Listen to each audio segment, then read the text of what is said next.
할렐루야. 주 예수 그리스도의 이름으로 하나님 말씀 증거하겠습니다.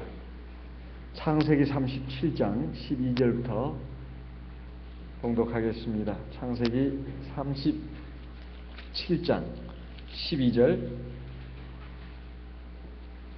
창세기 37장 12절.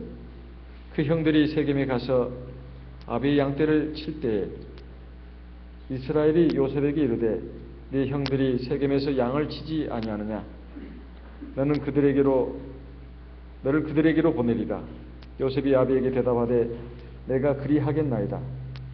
이스라엘이 그에게 이르되 가서 네 형들과 양떼가 다 잘 있는 여부를 보고 돌아와 내게 구하라 하고 그를 헤브론 골짜기에서 보내매 이에 세겜으로 가니라. 15절. 어떤 사람이 그를 만난즉 그가 들에서 방황하는지라. 그 사람이 그에게 물어 가로되 네가 무엇을 찾느냐? 그가 가로되 내가 나의 형들을 찾으오니 청컨대 그들의 양치는 곳을 내게 가르치소서. 그 사람이 가로되 그들이 여기서 떠나느니라. 내가 그들의 말을 들으니 도단으로 가자 하더라. 요셉이 그 형들의 뒤를 따라가서 도단에서 그들을 만나니라. 18절. 요셉이 그들에게 가까이 오기 전에 그들이 요셉을 멀리서 보고 죽이기를 꾀하여 서로 이르되 꿈꾸는 자가 오는도다. 자, 그를 죽여 한 구덩이에 던지고 우리가 말하기를 악한 짐승이 그를 잡아먹었다 하자. 그 꿈이 어떻게 되는 것을 우리가 볼 것이니라 하는지라. 21절. 루벤이 듣고 요셉을 그들의 손에서 구원하려 하여 가로되 우리가 그 생명은 상하지 말자. 루벤이 또 그들에게 이르되 피를 흘리지 말라. 그를 광야 그 구덩이에 던지고 손을 그에게 대지 말라 하니 이는 그가 요셉을 그들의 손에서 구원하여 아비에게로 돌리려 함이었더라. 23절. 요셉이 형들에게 이르매 그 형들이 요셉의 옷 그 입은 채색 옷을 벗기고 그를 잡아 구덩이에 던지니 그 구덩이는 빈 것이라. 그 속에 물이 없었더라. 25절. 그들이 앉아 음식을 먹다가 눈을 들어 본즉 한때 이스마엘 족속이 길르앗에서 오는데 그 약대들의 향품과 유향과 모략을 싣고 애굽으로 내려가는지라. 26절. 유다가 자기 형제에게 이르되 우리가 우리 동생을 죽이고 그의 피를 은닉한들 무엇이 유익할까? 자, 그를 이스마엘 사람에게 팔고 우리 손을 그에게 대지 말자. 그는 우리의 동생이요 우리의 고륙이니라 하매 형제들이 청종하였더라. 28절 같이 읽겠습니다. 때에 미디안 사람 상고들이 지나는지라. 그들이 요셉을 구덩이에서 끌어올리고 은 20개 그를 이스마엘 사람들에게 팔매 그 상고들이 요셉을 데리고 애굽으로 갔더라. 하나님이 요셉의 신앙, 그의 속사람 이걸 보시고 하나님의 위대한 경륜을 이루는 도구로 쓰시려고 그에게 꿈을 꾸게 하셨습니다. 그런데 어느 날 요셉이 형들이 저 멀리 세겜 땅에 가서 양을 치고 있을 때 아버지 야곱의 분부를 받고 거기에 가게 되지 않습니까? 세겜에서 아버지 야곱이 있는 헤브론까지는 약 80km. 그 먼 거리를 자기를 정말 죽일 듯이 미워하는 그 형들의 안부를 확인하기 위해서 이제 그 길을 떠나는 이 요셉은 정말 믿음이 있는 사람이었고 그리고 참 아버지 앞에 순종하는 사람이었고 그리고 형제들을 사랑하는 사람이었습니다.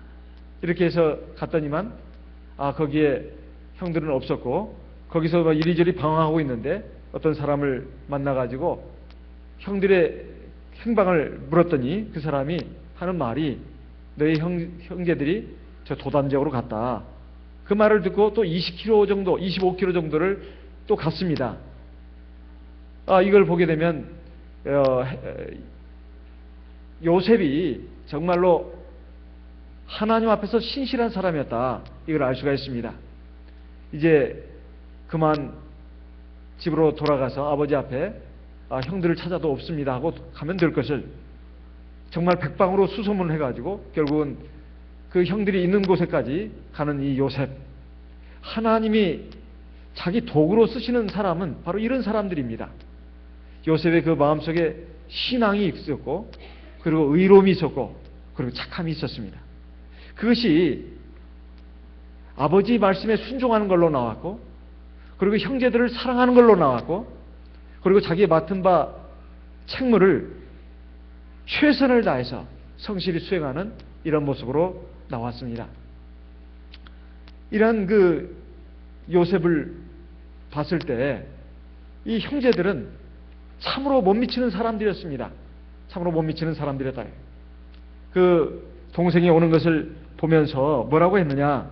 이 18절에 보면 요셉이 그들에게 가까이 오기 전에 그들이 요셉을 멀리서 보고 죽이기를 꾀하여 서로 이르되, 그러니까 요셉이 멀리서 오는 것을 보면서 야, 이놈의 자식이 어떻게 우리들 걱정이 됐나 보다. 분명히 아버지가 시켜서 왔겠지만은 어떻게 여기까지 왔단 말인가. 참 기특하네. 저놈 참 기특하네. 그렇게 죽일 듯이 미웠다 하더라도 분명히 자기들을 그 걱정해가지고 오는 자기 동생에 대해서 그 안쓰러운 마음이 들고 정말 사랑하는 마음이 들고 이래야 되는데 그 죽이고 싶었던 평소의 마음이 그대로 표출이 됐습니다. 그래서 그 동생이 그 먼 길을 목숨을 걸고 그 위험한 길을 온 그 동생에 대해서 안쓰럽게 생각하는 것이 아니라 오히려 저놈 잘됐다. 이제 아버지로부터 멀리 떠나와 있으니 저놈을 죽여야 되겠다. 이렇게 생각하고 죽이기를 작당한 이 요셉의 형제들의 그 모습이라고 하는 것은 하나님의 선민으로서는 정말로 그 합당치 못한 그런 모습이었습니다. 그리고 그들이 하는 말을 보게 되면 19절에 서로 이르되 꿈꾸는 자가 오는도다. 꿈꾸는 자가 오는도다. 그러니까 이들이 평상시에 요셉에 대해서 굉장히 미워하는 마음을 많이 가졌지만은 결정적으로 그 꿈 이야기를 통해서 굉장한 분노를 느꼈습니다. 그래서 그 이름을 갖다가 요셉이라고 하지 않고 꿈꾸는 자라고 말했습니다. 자, 꿈꾸는 자가 오는구나. 그래서 20절에 보면 자, 그를 죽여가지고 구덩이에 던지면서 우리가 말하기를 악한 짐승이 저를 잡아먹었다 하자. 이게 아버지한테 가서 그렇게 말하자는 거죠. 그러면서 한 말이 20절 후반부에 보면 그 꿈이 어떻게 되는 것을 우리가 볼 것이니라 하는지라. 자, 그 꿈이 어떻게 되느냐 한번 보자. 사실 어느 정도 사람이 판단력이 있으면 저 사람은 참 옳은 사람이다. 그리고 저 사람은 믿음 있는 사람이다. 이거 알아봐야 합니다. 자기들이 볼 때 사실 자기들은 지금 물론 하나님을 믿는 그런 그 생활을 합니다. 하지만 속 사람은 하나님의 백성다운 모습이 그 거리에서 너무 먼 거예요. 근데 이 동생을 보게 되면 아주 신앙적일 뿐만 아니라 아주 의로운 사람이에요. 그리고 착한 사람이에요. 물론 지혜와 능력이 있는 것은 그 속에 있는 것이니까 아직 발휘가 안 됐으니까 그것은 뭐 나중에 나타날 일이라 하더라도 어쨌든 굉장히 신앙적인 사람이고 굉장히 의로운 사람이고 굉장히 착한 사람이다. 그러면 이 동생을 미워해야 될 이유가 없습니다. 오히려 자기들이 부족하고 잘못됐으니까 자기들이 이것을 고쳐서 저놈 참 동생이지만 참 신앙이 뛰어나네. 그리고 올바르네. 그리고 착하네. 우리가 저놈을 배워야지. 아무리 나이가 어리지만 이렇게 생각하는 게 정상인데 미워하고 시기 질투했다는 것입니다. 하나의 경쟁 상대로 봤다는 거예요. 그러니 하나님의 백성으로서는 아직도 너무나 모자라도 한참 모자란 사람들이었습니다. 그래서 하는 말이 분명히 이 꿈조차도 사실은 보통 꿈이 아닌 것입니다.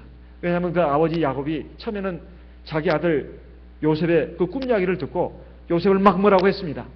하지만 이게 어떤 하나님의 어떤 뜻에 의해서 준 꿈이 아닌가 마음에 두었다고 나옵니다.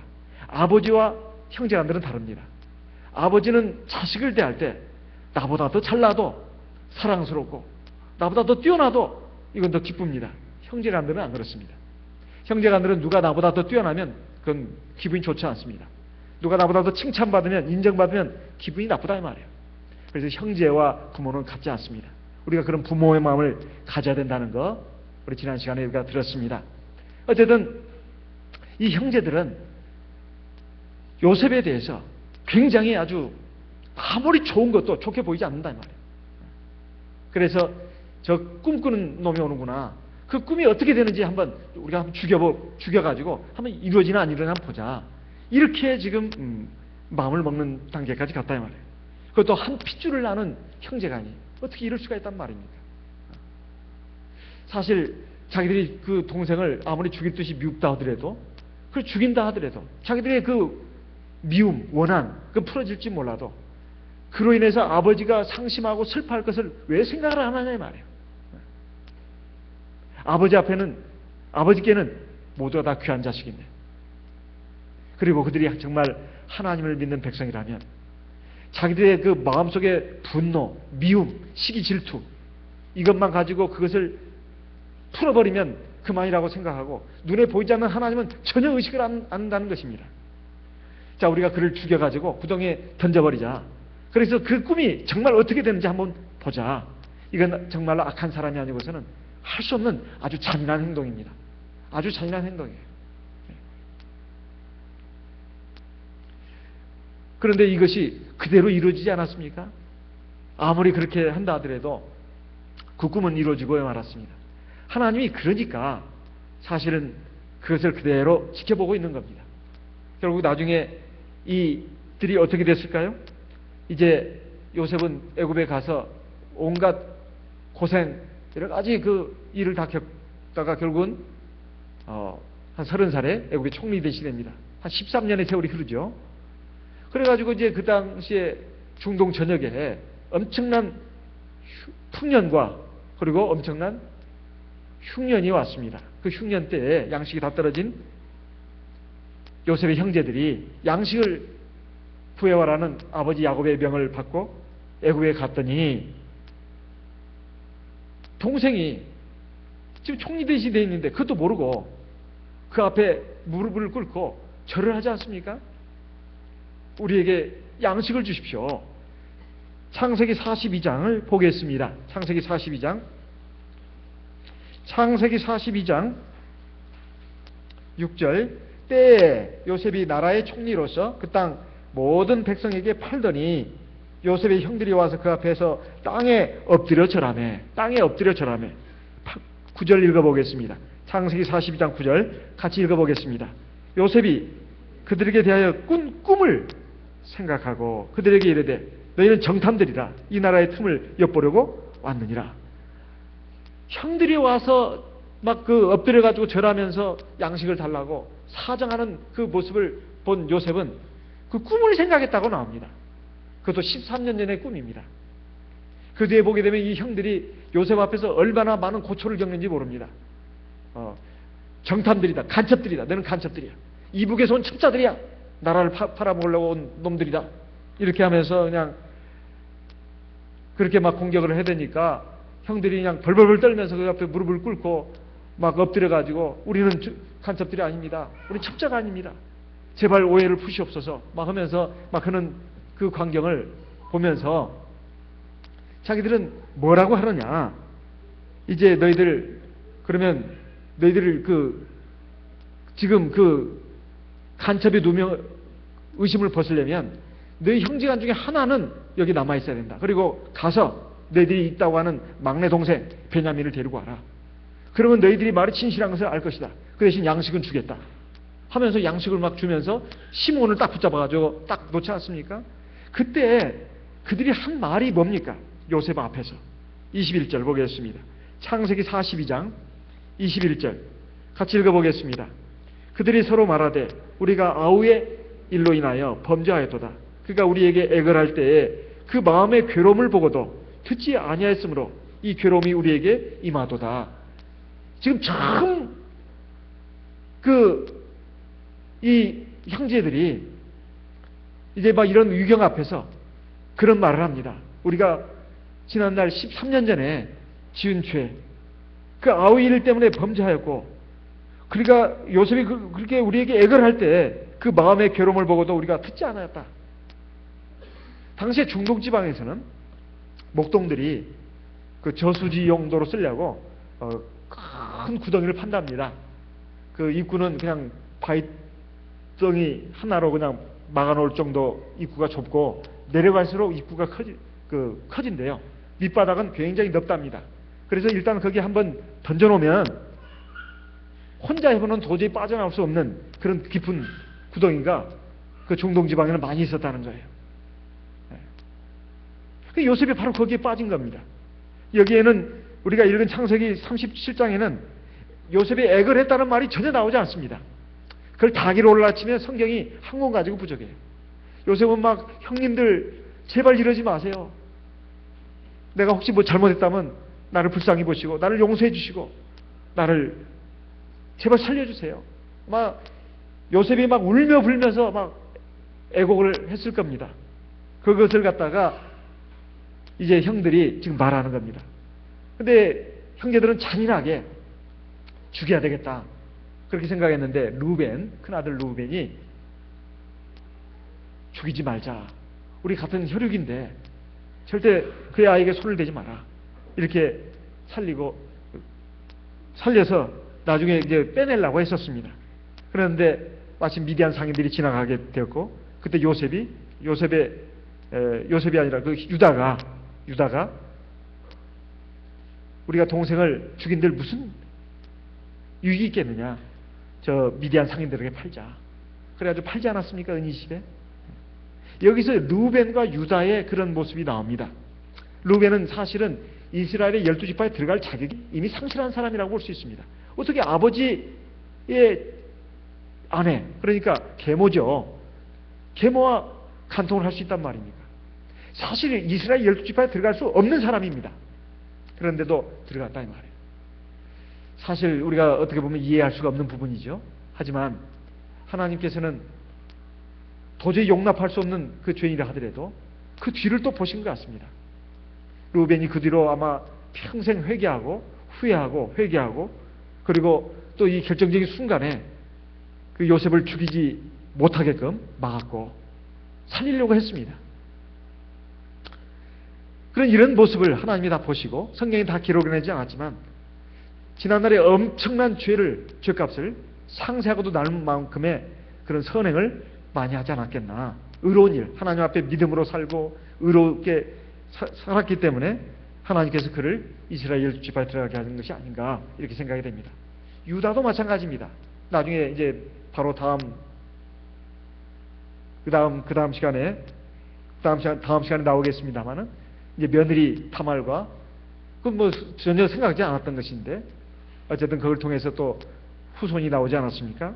이런 그 일들 했지만은 유다도 참 하나님 앞에서 참 신앙적으로 또 옳은 그 길을 걸어간 사람입니다.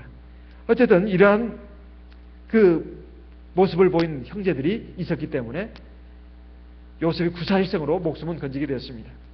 그래가지고 결국은 미디안 상인들에게 팔려가지고 애굽의 노예로 붙잡혀가게 됐는데 우리가 꼭 알아야 할 것이 사람이 그 당시에 요셉 입장에서는 내가 아무리 하나님 앞에 그런 복된 소망을 받았으면 뭐하나. 내 현실은 이렇게 어렵고 비참하고 이거 완전히 하나님이 나에게 약속하신 그 장래에 대한 그 약속과는 전혀 다른 상황들이 펼쳐지는 겁니다. 너무나 악하고 너무나 부조리하고 너무나 억울하고 원통한 일이 펼쳐졌습니다. 그런데 요셉은 그 하나님의 약속을 믿었다 이 말이에요. 사실 하나님은 전혀 안 계신 것처럼 지금 보이는 상황입니다. 형제들이 득이 양양해가지고 이놈 자식 잘 걸렸어. 이놈 좀 죽여가지고 구덩이에 던져보자. 그리고 정말 저놈이 꾼 꿈이 이루어지나 보자. 그때도 아무 소리도 안 들렸습니다. 하나님이 내 이놈들 하면서 야단치거나 말리거나 그러지 않았다 이 말이에요. 근데 하나님이 그대로 지켜보셨습니다. 왜 그랬을까요?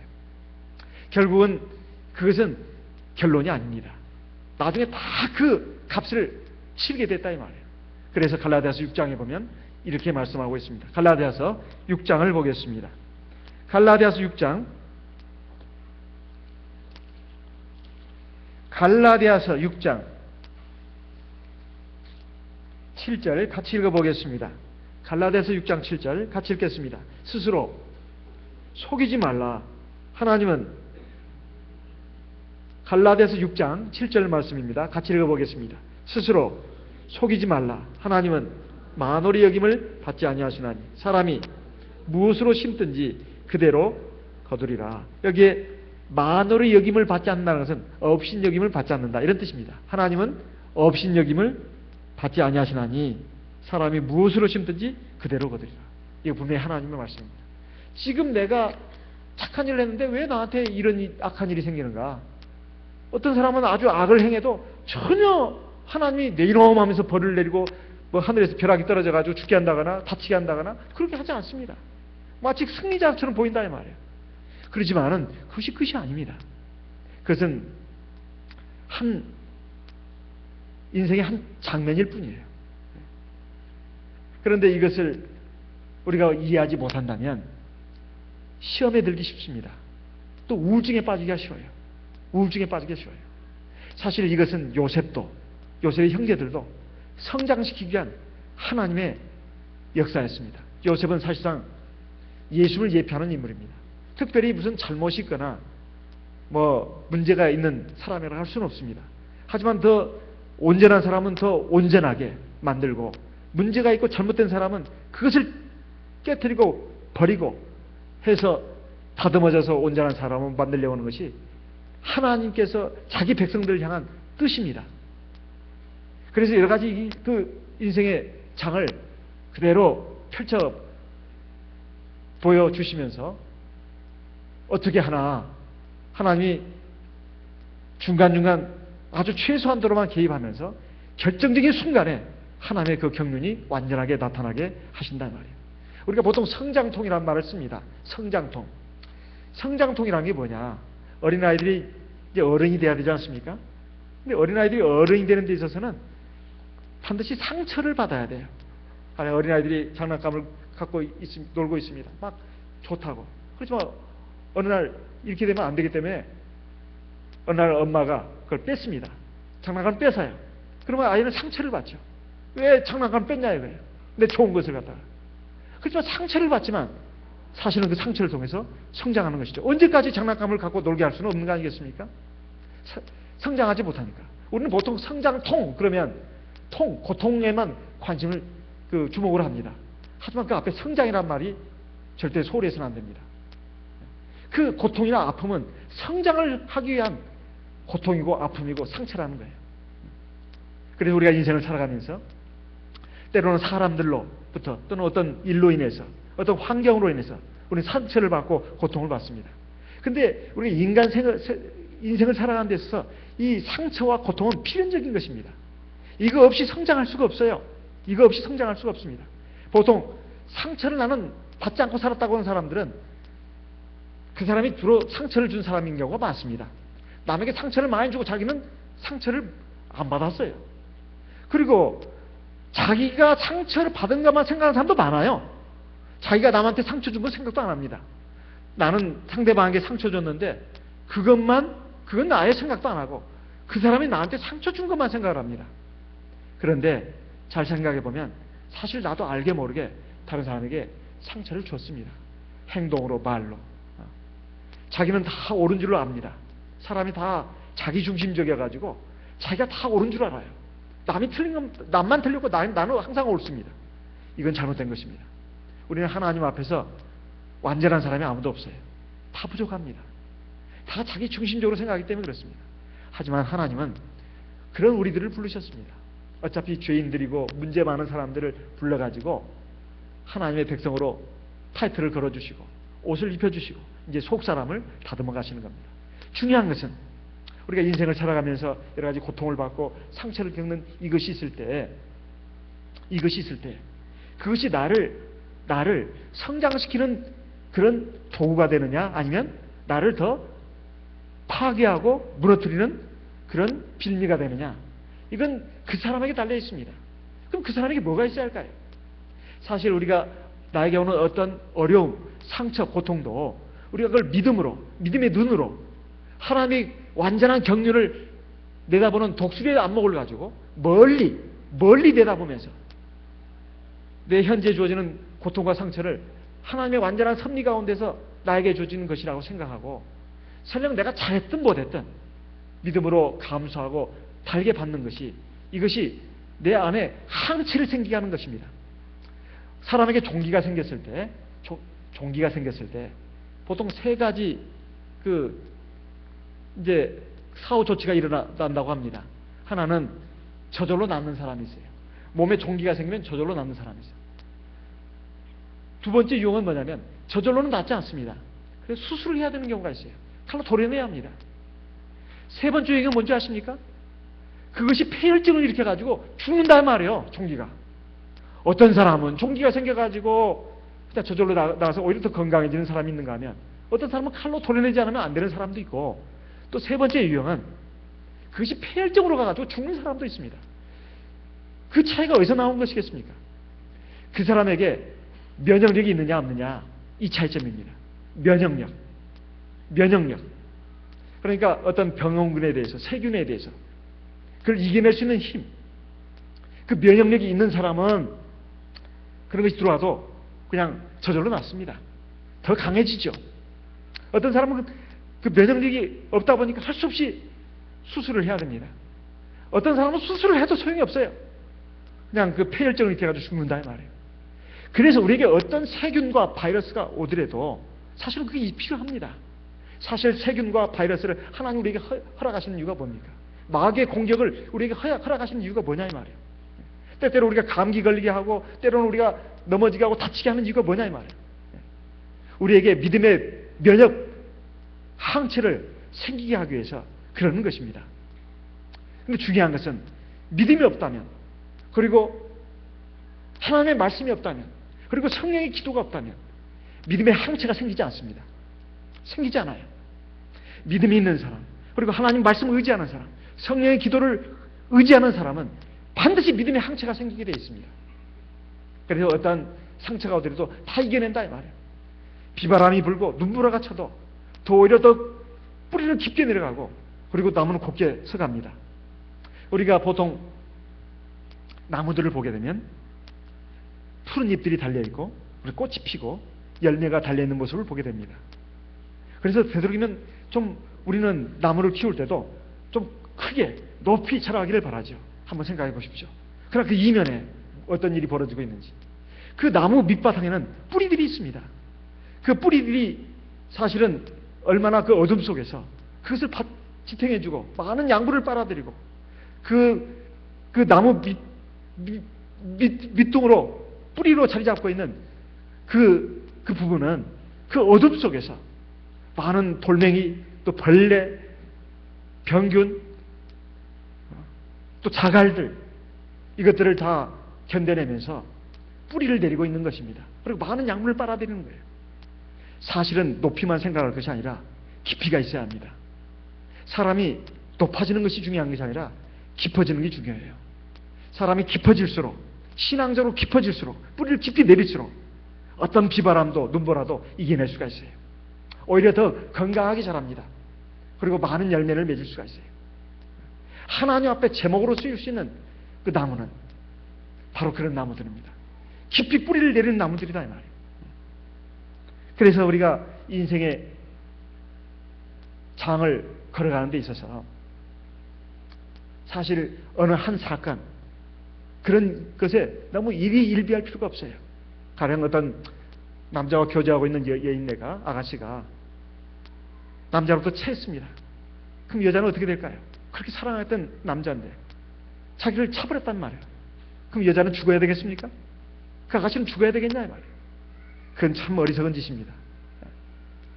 사실 인생에는 여러 장면들이 있습니다. 가령 우리가, 저는 뭐 드라마 잘 보지도 않습니다만, 보통 미니 드라마 보게 되면 보통 한 20회 하죠? 20회. 뭐 인기가 있으면 한 30회도 한다고 하더만. 어쨌든 끝은 있지 않습니까? 근데 매해가 다 그 긴장이 있고, 또 그 스릴이 있고, 또는 웃음도 있고 눈물도 있습니다. 어떤 그 장면에 가서는 주인공이 막 당합니다. 고통을 겪죠. 그게 끝이냐 이 말이에요. 사실 하나님 안에서 우리에게 펼쳐지는 인생이라고 하는 것은 결국은 해피엔딩으로 끝나게 돼 있어요. 그가 믿음을 가지고 하나님의 경륜을 믿고 하나님을 의지하면서 나간다면 반드시 해피엔딩입니다. 그러니까 춘향전 같은 그 드라마를 보면 별 사실은 흥미가 없어요. 왜냐면 결론을 아니까. 그래서 그래도 다 재밌게 보죠. 춘향전 같은 드라마는 이 해피엔딩입니다. 해피엔딩. 중간에 춘향이가 변사또의 수청을 거절하고 옥에 갇히지 않습니까? 이도령에 와서 찾아왔을 때는 이미 춘향이는 목에 칼을 메고 감옥에 들어가 있는데 찾아온 이서방이라는 사람은, 이도령이라는 사람은 아주 초라한 거지의 모습을 보지 않았습니까? 그걸 본 춘향의 어머니 월매가 굉장히 참 탄식하죠. 참 춘향이로서도 참 기가 막힐 노릇 아닙니까? 하지만 그 장면에서 막 그 눈물의 상목을 하는 그 모습을 보면 그것이 만약 결론이랄 것 같으면 얼마나 참 답답한 일이겠습니까? 그러나 우리는 결론을 알지 않습니까? 사실 우리가 피조물이기 때문에 하나님처럼 전지전능하지 않기 때문에 인생의 그 끝을 잘 모릅니다. 하지만 우리는 반드시 믿어야 합니다. 하나님의 약속을. 영광, 크고 놀라운 영광, 비교할 수 없는 영광이 우리 앞에 기다리고 있다 이 말이에요. 그러니까 우리 인생의 한 장면을 갈 때 어떨 때는 죽고 싶을 때가 있습니다. 너무 괴로워서, 너무 힘들어서, 너무 억울하고 원통해서 사실 죽고 싶을 때가 있다 이 말이에요. 그럼 그러다 죽어서야 되겠습니까? 사실 한 장이 끝난 거예요.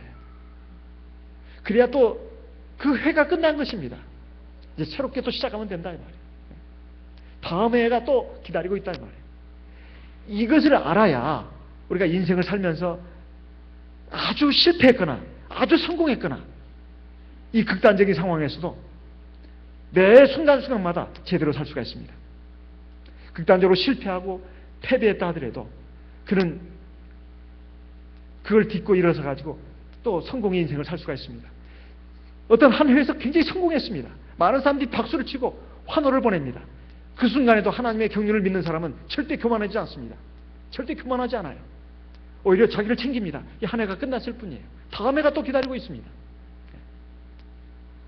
하나님의 경륜을 믿느냐 믿지 않느냐, 그래서 우리에게 주신 소망입니다.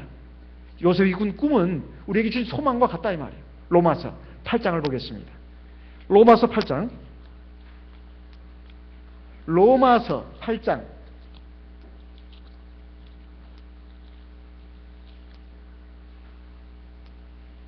17절 18절 같이 읽어보겠습니다. 로마서 8장 17절 18절 말씀 같이 읽어보겠습니다.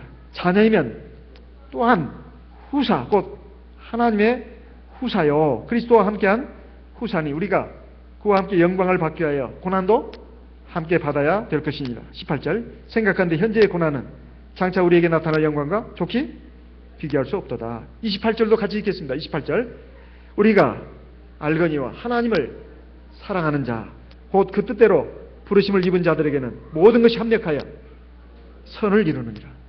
여기에 보시게 되면 하나님을 사랑하는 자 곧 그 뜻대로 부르심을 입은 자들에게는 모든 것이 합력하여 선을 이룬다 이렇게 되어 있습니다. 선이 뭐겠습니까?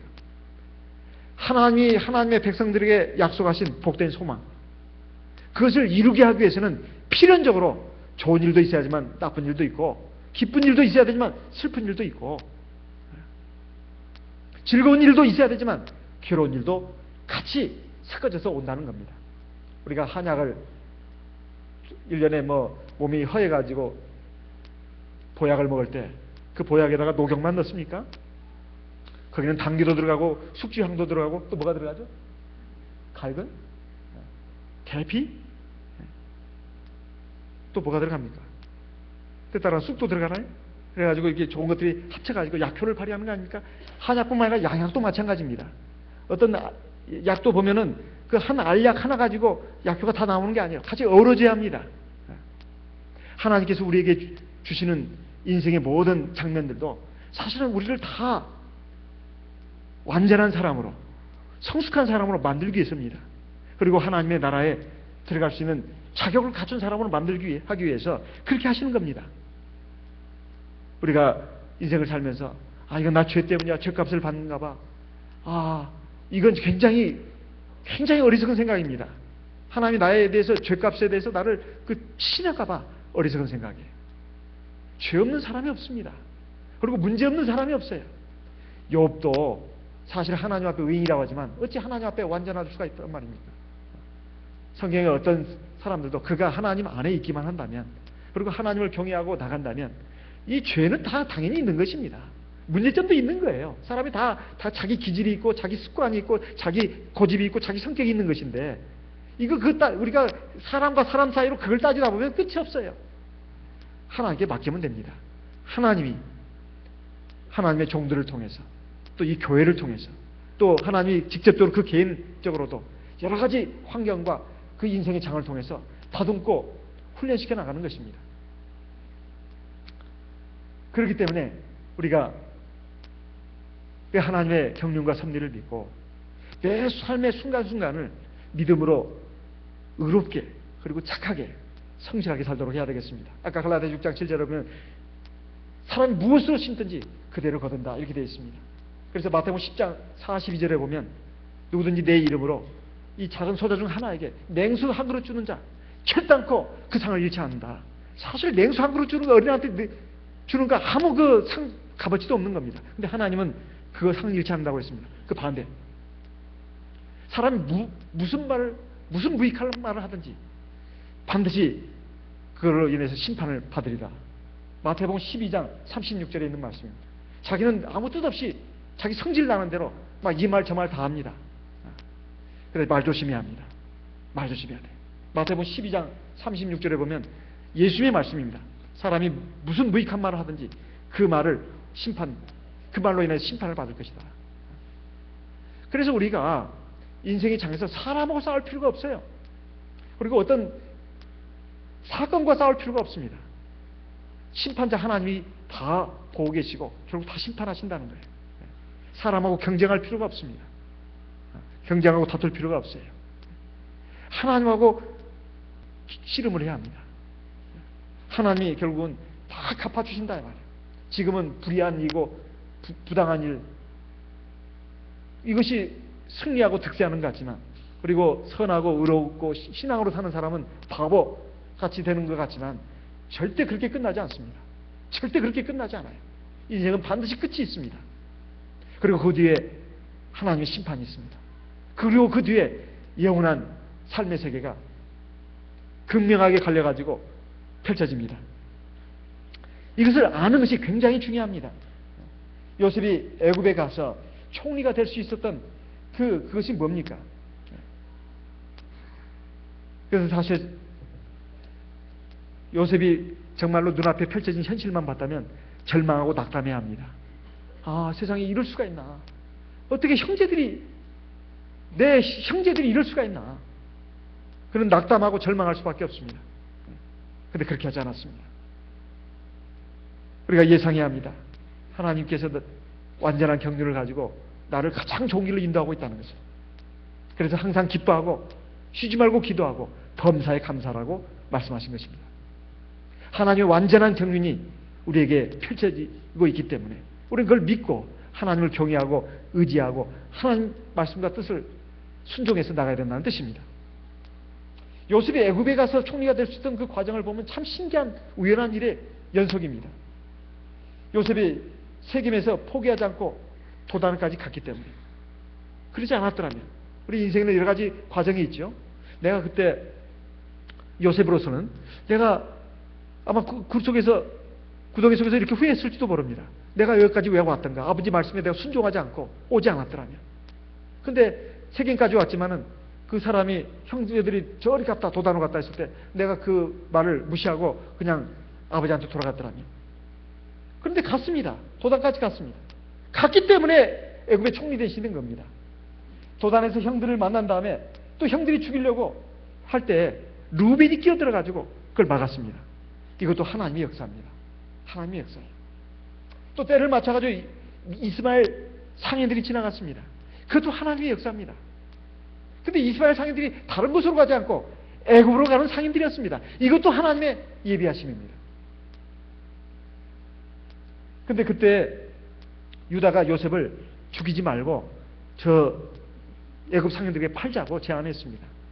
그것도 하나님의 섭리 가운데 있었던 거예요. 물론 하나님 시킨 건 아닙니다. 요셉은 그런 마음이 있었던 것이죠. 그리고 이스마엘 상인들이 다른 데 가지 않고 애굽으로 갔고, 그 외에도 계속 이어집니다.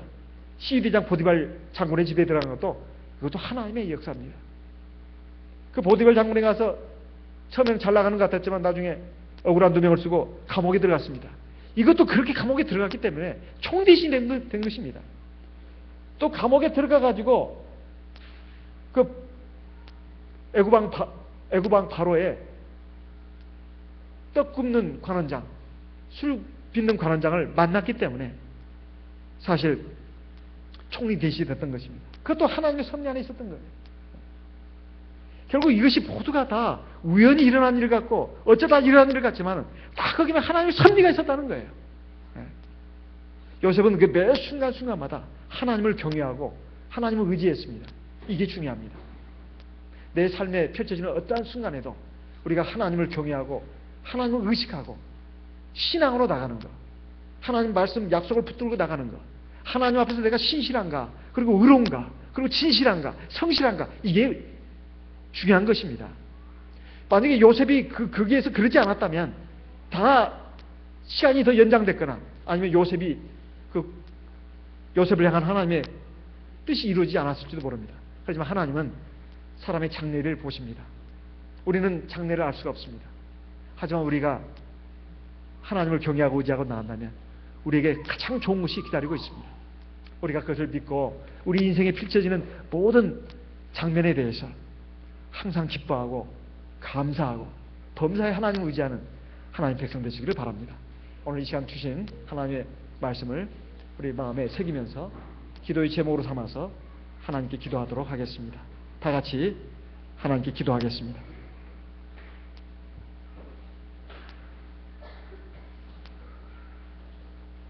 할렐루야.